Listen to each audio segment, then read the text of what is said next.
آج اگر کوئی سسٹم کمزور ہے، حکومتیں کمزور ہیں، ادارے کمزور ہیں، وہ کمی بیشی کرنے والوں کو، زیادتی کرنے والوں کو اپنی گرفت میں نہیں لا سکتے، یا جو اس سے اوپر بیٹھے ہوئے ہیں وہ خود اس جرم میں مبتلا ہیں، اور اس جرم میں مبتلا ہونے کی وجہ سے اپنے نیچے کے لوگوں کو وہ پکڑ نہیں سکتے کیونکہ وہ خود مجرم ہیں۔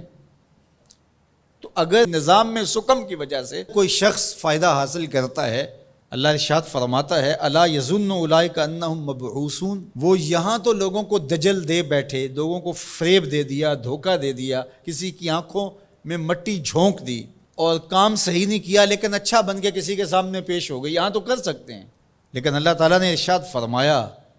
کیا وہ بھول گئے ہیں ایک ایسا دن بھی ہے جس دن وہ اٹھائے جائیں گے، لیوم عظیم، وہ بہت بڑا دن ہوگا، 50,000 سال کے برابر ایک دن ہوگا، خوف وحشت ابدان پہ طاری ہوگی، اور اتنا گرم کہ آج سورج کا رخ الٹا ہے،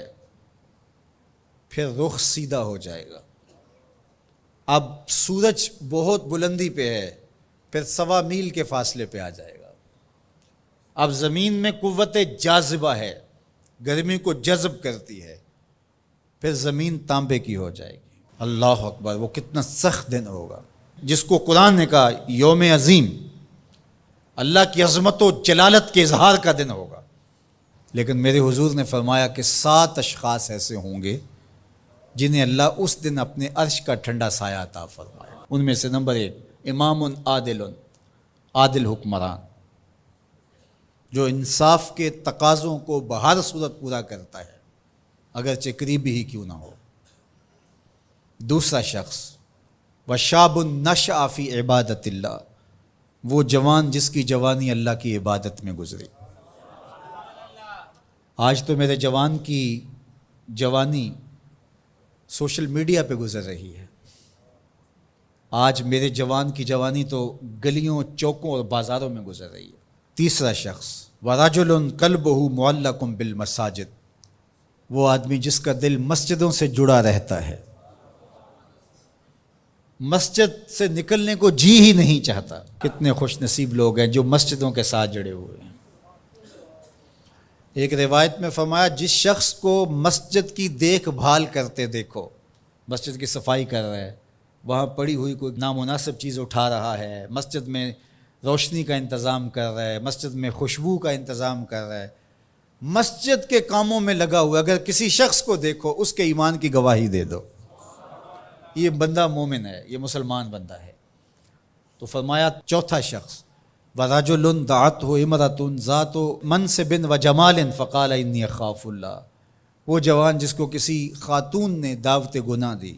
اور صاحب منصب بھی تھی، صاحب جمال بھی تھی، اور قدموں میں حسن بچھنے کے لیے خود بےتاب ہوا، اور اس جوان نے آگے سے کیا کہا انی اخاف اللہ، تیری بات کیسے مانوں، رب سے ڈر لگتا ہے۔ تو حضور نے فرمایا قیامت کے دن جب دھوپ کڑک رہی ہوگی اللہ اس کو اپنے عرش کا ٹھنڈا سایہ عطا فرماتا ہے۔ پھر ارشاد فرمایا وَرَجُلَانِ تَحَابَّا فِي اللَّهِ اجْتَمَعَا عَلَيْهِ وَتَفَرَّقَا إِلَيْهِ، وہ 2 آدمی جو اللہ کے لیے پیار کرتے تھے، جب آپس میں ملے تو اللہ کے لیے، اور آپس میں اگر ان کی دوری ہوئی تو وہ بھی اللہ کے لیے۔ رضائے الہی ان کا مقصود تھا، ان کی دوستی کا سبب اللہ کی رضا تھا۔ چھٹا شخص ارشاد فرمایا وَرَجُلٌ تَصَدَّقَ بِصَدَقَةٍ فَأَخْفَاهَا حَتَّى لَا تَعْلَمَ شِمَالُهُ مَا تُنْفِقُ يَمِينُهُ، وہ شخص جس نے صدقہ کیا اور اتنے مخفی انداز میں کیا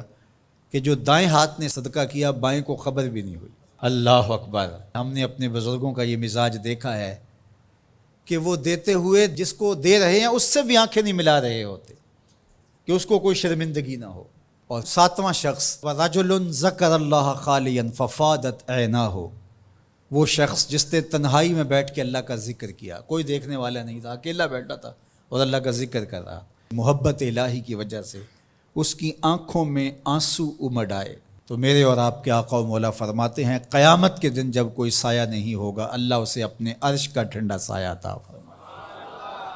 اللہ ہمیں رحمت للعالمین کا صدقہ جہنم کی سختیوں سے نجات عطا کرے